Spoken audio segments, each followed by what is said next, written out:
And just super quick while I'm thinking about it, I didn't say this earlier. This is actually a edit and post here.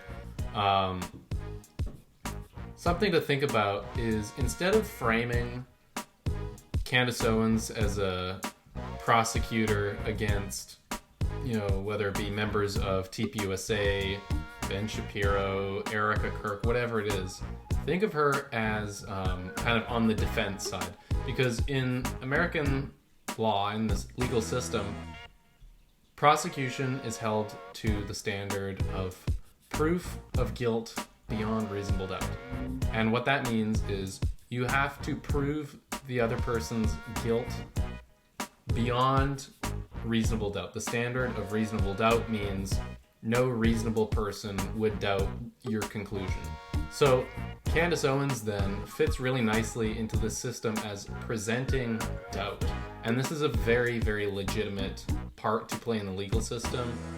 This isn't simply being like a provocateur or a detractor or just creating chaos for the sake of doing so, but she's very legitimately introducing factors of doubt. Now, that might end up coming out to be making positive claims and retaliatory accusations at the end of the day, because it might be that guilt actually lies with those who are currently prosecuting.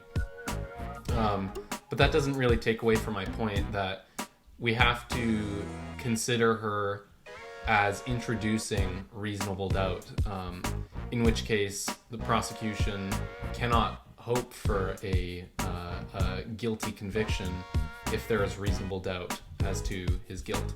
So just wanted to add this into the video really quickly, because I was thinking about this after I finished filming, and I realized this is maybe a really important thing for people, is they think of Candace Owens as being the prosecutor and TPUSA as being on the defense here.